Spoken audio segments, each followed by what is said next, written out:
girlfriend Sarah make him a plush companion cube that's about like this big.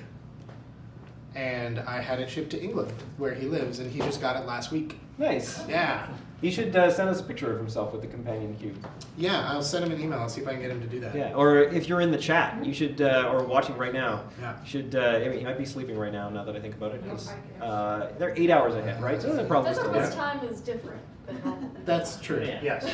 Yeah, but Transcend. There's distortions of time and space, apparently. I thought it was noon like 2 hours ago. I thought it was like midnight at 3 p.m. yesterday. I was like, I've only been here for 5 hours. How does that make any sense? yeah, I showed up and some of the people in the kitchen were like, oh, are you driving tonight? I'm like, it's 10 in the morning. It's so dark back here. Like Not really windows. there's no sense of natural light. So Yeah, it's true. It kind of throws our base time. Entirely studio light. That's how I am at work. I don't have any windows. You'll note that I have switched to using my index finger to press the accelerator. Like the thing I noticed about Lefty is that like it started to hurt my thumb. Yeah. Because it's The spring in the D-pad is much more like it's made to sort of spring back a lot quicker. Yeah. You need to respond with the D-pad a lot faster, I think. Yep. All right, so it looks like we are just getting Phil on the line, and then we will ask him all sorts of cool space questions. Space. It's cool space questions such as what is your stance on erotic Star Trek fan fiction? No, we're not asking him that. Not even a little bit. That is a few desert buses ago. Here we go. All right. I see a Phil. I see a Phil. Can we hear a Phil? Do you hear me? Oh, Yes, I can hear a Phil. we hear him too. Can you hear us? Testing. Mr. Sulu, warp speed. Cool. I've always wanted to be Sulu. The bus is not going to go anywhere near warp speed. Can you hear us, Phil? 45 miles an You're hour good? is about the max. I hear you. Awesome. How are you doing today? I'm doing better than you guys. You're all stretchy and weird and aspect ratio screwed uppy. Yeah, don't worry about that camera. It's That's- actually pretty painful. Yeah, that's the camera we don't talk about. It has problems. Yeah. All right, so for anybody who, Tweet this. oh yeah, absolutely. And while you tweet, if you could let the audience know if they don't know who you are you, and what do you do, and how is your day going? You know what? If they don't know who I am, screw them. Screw them. Yeah, no, you're right. Lots of people in our chat are saying, hi, Phil, hi, Phil, hi, Phil. You definitely have some fans, for sure. Oh, I should probably go into the chat room. I'll do that later when the conversation inevitably starts to drag and I run out of things to say. Seems good. Hi, my name is Phil Plait. I'm an astronomer and a blogger and an author and sometimes talking head on TV. And I'm a friend of Damn It Liz's, and she asked me to come do this, and I tend to do what she tells me, so here I am. That is a wise move. I'm a big fan of you guys. Oh, How many times have I done this? It's like the fourth time. I think this has got to be, like 3 or 4 times that you've been on with us. And we always love it when you're here. That's why Cool. we keep coming back. Well, thank you. That It's is always awesome. fun to be here. Awesome. Even though I give you a hard time. And I know that we do have a live auction to get to, and we will do that at the end of your call. But before we get there, Sweet. we have a whole bunch of questions from our chat. And let's just get right on. Arclight Dynamo has asked a bunch of questions, but I will just ask you one of them. Which current or planned space exploration mission excites you the most, and why? Well, I think the launch of the first warp-capable starship. That's a big one. Ooh, is that Liz? Hey, Liz. Yep. Yay, there's Liz. Gosh, there's so many missions right now, and there are so many really cool ones. I still am kind of in love with Cassini, which is orbiting Saturn and has been taking, amazing data, not just pictures, but also measuring the environment around the moons and rings and everything. And it just seems that these things come in waves. It takes these amazing pictures of the planet, then we see all these really cool ring things, and then Enceladus for a while, which is this little icy moon that has the plumes coming out of the South Pole that are water. It's erupting water, and it's clear evidence that this thing has an underground ocean. and now it's Titan. It's Titan. It's this gigantic moon that orbits Saturn. It's about as big as Mercury, and it discovered lakes of frozen, or not frozen, but well, yeah, a little bit frozen, liquid methane and ethane on the surface, and there appears to be changes in the surface that could be icebergs of frozen methane. And it's just one thing after another. It's crazy cool stuff, and it's like science fiction. But in fact, it's fact. Things been orbiting Saturn for 10 years. Sweet. I like this one a lot, actually. What astronomical tidbits do you find absolutely fascinating that even other astronomers find boring? You know what I'm trying to find? Hang on here. Master schedule. Where's the chat room? Challenges, blog, prizes. Easiest way. What's the easiest way to get to chat? Is it just Twitch? If you want to go in the chat room, if you just go to twitch.tv/desertbus. Twitch.tv/ Or you can apparently Desert click Bus. on that link in the email that Liz sent you. Yeah. That would be stupid. Well, now I'm getting. Oh, hang on. I know this is just like a professional interviewer here. Interviewee. Me. The Well, community. yeah, I am. There we go. I'm awesome Okay, at I just want to this. have that open. There we go. I just don't want to have hearing me echoing 10 seconds from the past. I've had quite enough of time travel lately, so I'm going to be quite sick of it eventually. What things do I find interesting that other astronomers would find boring? Oh yeah. And You should I be hear able- me again. You should be able to. It sounds like you have one of the streams There open, we which go. means you should be able to mute it. I killed it. There we go. Sweet. Okay, chat room people. Sorry, I'm not going to be in the chat room because I don't want to waste any more time trying to figure that out. I doubt that you're going to find any aspect of astronomy or science in general that everybody's going to find boring, or that you won't find somebody who doesn't find it interesting if you can parse that sentence. In other words, I can find something that's like totally amazing to me, and there will be somebody else out there who's like, that's so cool. Even if like most people go, if you go into the scientific journals, like every paper is just filled with horrifying math and physics and lengthy, horrifying descriptions of how they took the observations and then used this code and that code to fit ellipses to the galaxy light, and so that stuff. The results and what they're doing is always like totally cool. A lot of the times, I get press releases, and because since I write for Slate.com, I get press releases, and a lot of them are just like, we've discovered another thing that incrementally is slightly bigger or smaller or more distant or louder than the last thing that held the record. And that to me is not terribly interesting. It's not really science, just because you found something that's very slightly breaks some distance record or whatever. But it's when you start, but every time you do that, you're pushing limits more. So individually, those may not be, woohoo! But over time, what's happening is you're increasing the sphere, the volume of what science knows, and that's cool too. Awesome. So I have no idea what the original question was. I've completely lost track. That was a great answer. Great answer. It was like, it's like half an hour ago. I don't know. Liz distracted. This one I'm actually really excited about because I knew nothing of this. But somebody's asking how in-depth your new Crash Course series will be. Are you doing Crash Course Astronomy? Yes. Oh my God, that makes me so unbelievable. I love Crash Course is one of my favorite YouTube series. That makes me unbelievably excited that you're doing that. Wow, that's lovely to hear. Thank you. I'd actually pitched a Crash Course pilot school, but they decided that wasn't gonna because. Yeah.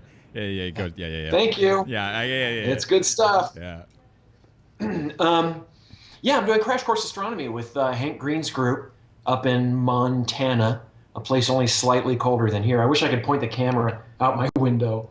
It's like the surface of a comet out there, actually. Yeah, it's something. Hank approached me with a couple other folks earlier this year, and not being an idiot, I said yes. We had to work a bunch of details out because it's a lot. It turns out a lot of work writing 45, 15-minute episodes of a YouTube series. So that's what this is. Hank and his brother John, the Vlog Brothers, Hank and John Green, do various and sundry short video educational courses, like or educational videos on topics like government history, chemistry, all these kind of things. And they approached me, want to do one on astronomy. And it's not going to be, well, let me rephrase that. I don't want to sound negative. It's not going to be very good. No, it's going to be good. I think it's going to be a lot of fun. But it's a general overview of a bunch of topics in astronomy. So we're going to open with, just going outside and looking up, naked eye astronomy, cycles in the sky, eclipses. I'm writing an episode on gravity. It's open on my computer right now.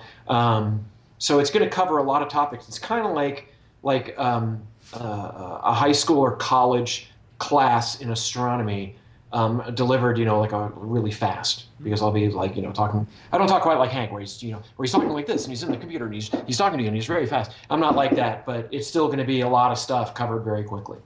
But the beauty, of course, is that you can rewind it and watch it again, and if you can't figure something out, there will be links and other things. So it's going to be cool. I'm very excited. Do we have do you know when it's going to be released? When that going to start to air? Can you say? I have no idea. It's public, but I'll just say January. Sweet. Why not? I was just up in Montana last week. We filmed the first episode. What? Sorry? I said we may have heard it here first then. That's exciting. We got the scoop. We got the scoop.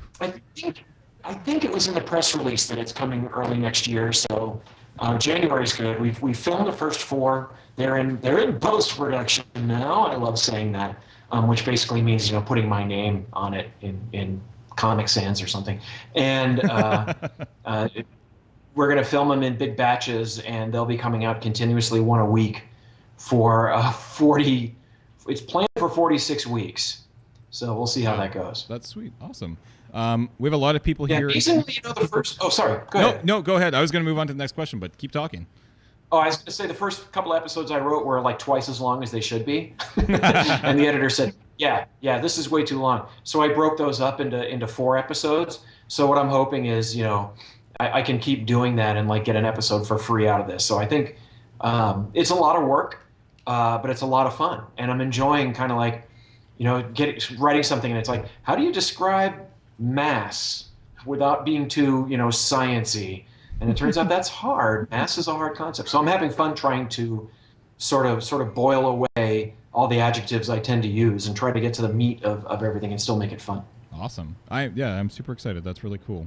A lot of people here asking questions about Rosetta and what it means for the scientific community, your feelings on it. Is that a game? Sorry? Is that a game or something? I don't know.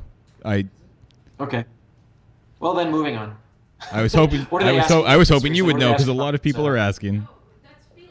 Rosetta was the craft that. Oh, the landing on the comet. On the oh yeah. How do you feel about Were you guys On the comet. Yeah. Yeah. I hear voice in the background going, Philae. We were comet. we landed on a comet. That's awesome. Let's talk about that. Sure. You want to know? What are you? How exciting is that? How big of a deal is that, though? Well, it's a pretty damn big deal. Yeah. Okay, launching something into space is hard. Right off the bat. Actually, I could go back even farther and say just getting your mission pitched to a space agency and building it is hard. Launching it is hard because sometimes these things explode. Then you're flinging this thing off into the universe, and when you're trying to land on a planet or an airless moon or something like that, that's super hard. And then you're trying to do something that's never been done before. You've got an object which is basically a giant dirty snowball, or 2 of them stuck together, it looks like, because it's shaped like a rubber ducky. That's the comet is 67P Churyumov-Gerasimenko, named after the 2, I want to say they're Russian. I don't want to get that wrong, though. Asian, but when you say Asian, that has a different connotation. Anyway, It's named after the two people who discovered it. And some people call it just 67P, which is easier. And so this thing is a couple of miles across, and it's very, very low mass. It's actually, it has a lower density than water. It's basically just a lot of ice and rock mixed together. And its gravity, the force of gravity on the surface, is 1/10,000th of what the Earth's is. So I weigh about 100. I weigh what, 75, 80 kilos, something like that. I know that's my mass, not my weight, but on Earth it's the same. So if you were to stick me on this comet, my equivalent weight on the Earth would be 8 grams. So it's really, really tiny. And I think I've done that math right. Yeah, 8 grams. So 2 pennies have a mass of 8 grams. So hold 2 pennies in your hand and think about that's how much I would weigh on this comet. And that makes it hard. If you hit the comet, it's hard to actually stay on it. Plus, it's moving on an elliptical orbit, and it's screaming around the sun at 40,000 miles an hour or whatever, out past Mars. So all of this stuff together is basically a list of things that you don't want to do because they're all super hard. And yet the European Space Agency did it. They built Rosetta. NASA contributed a couple of the instruments on board. They got this thing caught up to a comet when we all saw that back in August when it caught up and took those really awesome close-up pictures. And then it launched the lander, which is, this big, something like that. Can you see how big? It's this big. And that thing dropped down to the surface of the comet, and it was supposed to shoot harpoons. I don't know, should I do that into the camera? Is that too terrifying? Ooh, I like it. It was supposed to, so I wish I had a rubber ducky. That would be awesome. I used to. Damn, I used to have a rubber ducky, but I'm in a new room and I don't know where it is. So it was going to shoot these harpoons into it, reel itself down, and then its 3 landing legs had screws that would screw into the surface. And the problem is the harpoons didn't fire, so it hit at about, I want to say it was moving 35 centimeters per second. That's the number I saw. 35 centimeters is almost exactly a foot. So it was moving a foot a second, which is like, zombie shambling speed, if you want to think of it that fast. Very slow. And yet it hit, and it bounced off because it didn't harpoon itself. And even at that tremendously slow speed, it bounced up a kilometer high, so half a mile, and then fell back down. That's how weak the gravity is. And in the meantime, the comet was sort of rotating underneath it, and so it slid about a half a mile downrange, bounced again for a few more minutes, bounced like 20 meters high, about the height of a house, and then came back down and landed where we don't know. It's still not exactly known where it's sitting on the comet, last I heard. And it landed on its side, which kind of sucked. And it was stuck into a place where it was kind of wedged in. So it's either a hole or in between a bunch of rocks that were towering over it, which means it wasn't getting as much sunlight as we were expecting. And it was able to take pictures. It was able to send a penetrator into the surface of the comet and get a sample and take and figure that sample. It has a thing which sends waves through the comet and can figure out what the comet's made of as the waves bounce around, kind of like how earthquakes tell you what's inside the Earth. There were a couple of other instruments. All of the data. This is amazing too. This was last night. After this disaster, we weren't sure if we're going to get any of the data back from this thing. Because Rosetta is around comet, and for a lot of the time, it's not seeing the lander, which might be over here. Rosetta's over here; it can't talk. So it's only in communication range for like an hour, hour and a half every orbit or something. Last night, Philae, the lander, sent all of the data it took up to Rosetta. All of that data, all of the science has been sent back to Earth. It made it with minutes to spare before the battery ran out of power. And so right now it's sitting in hibernation on the surface. It has solar panels on it, and this is the part that really kills me. This thing lands on its side, and it has solar panels of different sizes wrapped around it. It had a small one pointing up.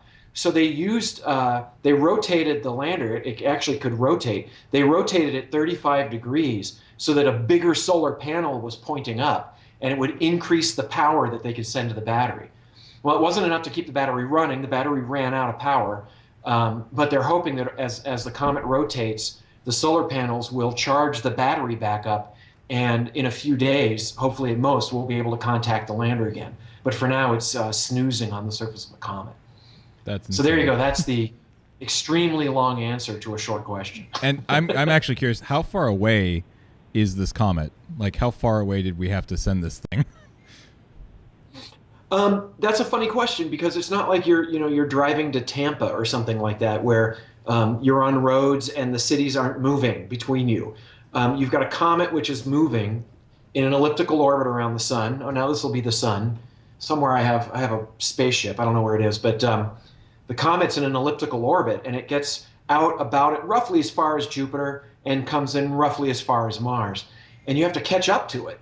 And in the meantime, it's moving so quickly, you can't just shoot a rocket out and have them meet up. You have to accelerate the spacecraft several times. So in fact, I passed by Earth twice and Mars once, and maybe something else I'm forgetting. So it actually had to swing by a couple of planets and get a little bit of a boost and to catch up with the comet. So it traveled some crazy distance to catch up. To get there, and now it's following the comet, which is currently 500 million kilometers away, which is 300 million miles. Wow. And the comet, it's 300 million miles, right? That's a long way. And the comet's on its way in. That's why they chose now and this comet. As the comet's getting closer to the sun, the warmth from the sun is heating up the ice, which is turning into a gas. We've already been seeing this on the comet. As it gets closer and closer, there will be more activity, and we want to be able to see that up close. That's one of the principal goals of this mission, is to watch a comet basically come alive as it gets near the sun. And even though the lander might be sleeping, we may never hear from it again, Rosetta, the spacecraft, will be orbiting the comet for a year, and we'll continue to get data from that. So no matter how you slice it, this mission has been an incredible success. That's awesome. Very awesome. Cool. All right, let's do one more question before we start showing off all of your nifty stuff. And that is, what do you think the next manned project in our solar system ought to be? And then what do you think it really will be, and why the difference? I think our next manned mission should be to get more women involved. Ladies. You see what I did there? I think you're supposed to cheer at that point. There you go. No, Liz wasn't paying attention, clearly. No, there's been a discussion of this lately about what word to use, because manned is I hate to use the word sexist. It's not really the right word, but it's, you can think of it that way. So you can say it's a personed mission, which is awful. And so I actually like writing, because it's got a crew on board. You can say it's a crewed mission, which sounds like everybody's just, up there making dirty jokes and farting. And so, written out, CREWED sounds fine. So people are still debating that, which I think is fun. I know that a lot of people want to go to Mars, and a lot of people want to go to the moon.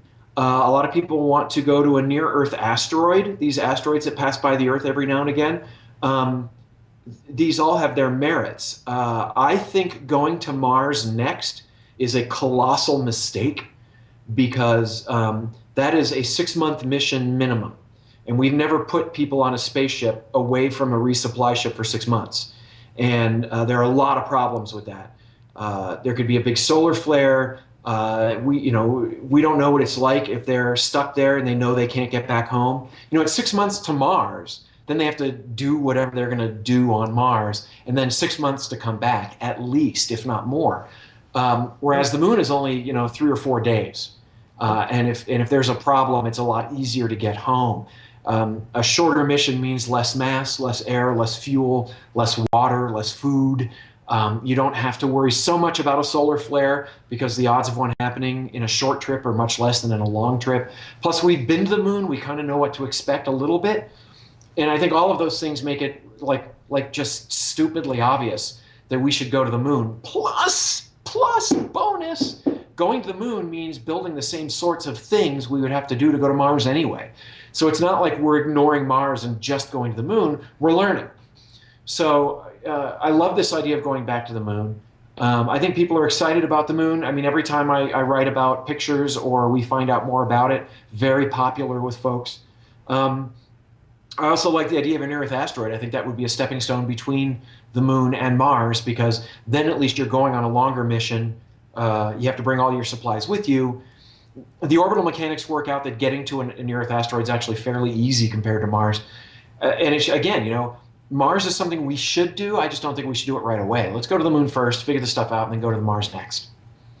Okay, awesome. I don't know. I read this You do book. that by This NASA's book, budget. The Martian, and it sounded badass. It's super easy. You just you make hydroponics out of poop and stuff. It's sweet. Yeah, you just eat potatoes. Yeah, If you potatoes. eat potatoes enough more per year. Yeah, that's a great book. It's by Andrew Weir, and it's kind of a hard science book. I hate to say it that way, but it's science fiction is sort of divided into sort of Star Wars-y space fantasy and then stuff that's based on real science. And this is like really good engineering and science, and he shows you how he does this. But without spoiling it too much, it's about a guy who's on a mission to Mars and gets stranded and has to survive long enough to get rescued. And it's a big question whether he does or doesn't. I won't spoil that. But it's an awesome book. I mean, I almost literally couldn't put it down. I read it in just a couple of days. It was a lot of fun. Highly recommended. It's being made into a movie too, I think. With Matt Damon, apparently. That's what I've heard. Yeah, it's Matt Damon. Yeah. I love Matt Damon in almost everything he's done. I'm just glad it's not Tom Cruise. Well, what don't you like Matt Damon in? Now I need to know. Interstellar. Oh, okay. Well, he's in that I movie? was brutally disappointed by that movie. That was I saw that question come up a lot. I know you wrote an article about it, like a whole review. Yeah. So people can go read It's that. complicated. But yeah, I knew you didn't like it. Basically, it's a visually beautiful movie, right? There's a lot of amazing stuff in it, and I don't want to spoil it too much. I didn't like the science, and it turns out, don't worry, Liz, I'm not going to spoil anything except that it was like a really crappy movie. There's a lot of science in it, and a lot of the science is based on real physics. I could have picked one of 100 things to dissect in that movie on the blog, but the one thing I picked, it turns out, was something I was wrong about, because it turns out rotating black holes behave differently than black holes just sitting there. And I felt really bad about that, so I had to write a follow-up and say, I was wrong. Still, here's this and this and this and this. And then everybody was accusing me of hating the movie because of the bad science. And it's like, no, I really wanted to like this movie, and Kip Thorne is this brilliant physicist who's part of it, and I really wanted it to be good. It's just, it was just badly written. The dialogue, I laughed out loud several times. And there's just stuff that's going on, and you're like, why is this happening? This doesn't even make sense. And it's not like science fiction-y, they're not telling you everything or anything like that. It's just like, no, this is just, why would he do this when he could do this? And when you're sitting there analyzing the plot in a movie instead of enjoying the story, yeah. So I really didn't like it. All right. So there. Well, but I will say, and this was funny because I'll just say that after I wrote my review, I got an email from Kip Thorne, and he was like, he's executive producer of the movie and a brilliant physicist who is basically one of the leading theoretical researchers about black holes. And he said, oh, you know what? You should read this book, The Science of Interstellar. So he sent me a copy of the book, and I haven't had a chance to read it yet because I've been too busy writing my crash course stuff. But I'm gonna sit down and read it and figure out what's what. Awesome. Your video is just a little messy right now, so we're just gonna wait for that to sort of fix itself up before we start showing off all of your cool stuff for your auction. Corey, do you think a callback would help? And picking back up. No, I'm just here. All right. Let's ask one more question while this sort of figures itself out. Does anybody in the room have a question for Phil that they want to ask? I can toss one out. Sorry, Liz, I'm already married. I know what you're going to ask. Oh. I got one more I can toss out, and that's like, what is the potential? I know that there's like, now that we've landed something on a comet. Okay, like in Back to the Future. Yeah. Speaking of time travel, Marty McFly, he wants to get somewhere, so he goes on his skateboard, he grabs the back of a car, and he rides the car to wherever he's trying to go. Okay. Right. Okay. So we want to get out of the solar system and take pictures there. You know what goes out of the solar system? Comets. What's the potential for sending like a lander with a camera onto a comet, firing it out of the solar system via comet, taking pictures, and then coming back and collecting the pictures? Is that in the picture? Is that something we can do? this question was submitted by Jose Canseco, right? Has anybody been following that? Yeah, he's been tweeting a lot of somewhat bizarre statements about comets, but one of them is that the galactic overlords control comets, and that's how they travel. So, okay. Okay, so your question is one this idea, I've been getting questions like this in email and on Twitter, and I was surprised that so many people have thought of it. It's a clever idea. Since comets are on these highly elliptical orbits, which take them way out in the solar system, why not attach a probe to a comet and just ride along with it and go where you want to go? Well, it's kind of like hitchhiking. If you're on the road and your car breaks down and you need to get to Fresno, hitchhike and hitch a ride. The thing is, space isn't like a highway. Once you're out there and traveling, you can shut your engines off and just keep going. And the reason I say that, the relevance of that to your question, is because if some comet is moving through space, you have to catch up with it, put your lander on it, right? And then say you've got this rocket. Now this rocket is following the comet. So they're both going to move in the same direction. If you're catching up to a comet so that you can drop a lander on it, you're now basically following that comet on the same orbit. So there's no need to land on the comet in the first place. If you have to accelerate to catch up to it, why bother? Just keep going and stay on the rocket. And you're going to go the same place anyway. So there, yeah. So it sounds like the right idea because of what we're used to on Earth, but in space you just don't need to worry about it. You don't need a comet. If you can catch up to it, just stay on the rocket and keep going anyway. TLDR, space is awesome. Yeah. Yeah. Come up to the mic. Does somebody actually have their hand up back there? Oh my gosh. Yes. Okay. I'm Chris. I'm actually the Desert Bus resident astronomer. The other problem for that is, yes, comets go out to the very, very far out into the solar system, but they take a very long time to go far out there. So it would take, some of these comets are on orbits that are tens or hundreds of thousands of years. So yes, it would go out there, but it would take a very long time to get there and come back. That's true. And it's easier just to, because they're on an orbit that brings them back. They're actually traveling very slowly as they move away from the sun.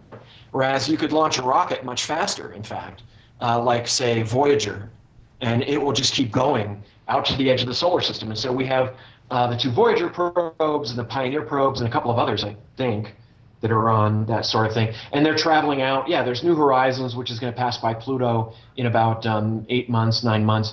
And they just keep going. And they're traveling very quickly, so they'd actually be faster than a comet. Chris is right, of course. And then your big problem is just having enough power in an antenna big enough that you can send back a signal with enough bandwidth to make it worth your time. That's a real problem. You take an image, take a 3 megabyte JPEG, and then you've got to figure out some way of beaming that back to Earth at 4K an hour or something like that. It's hard. All right.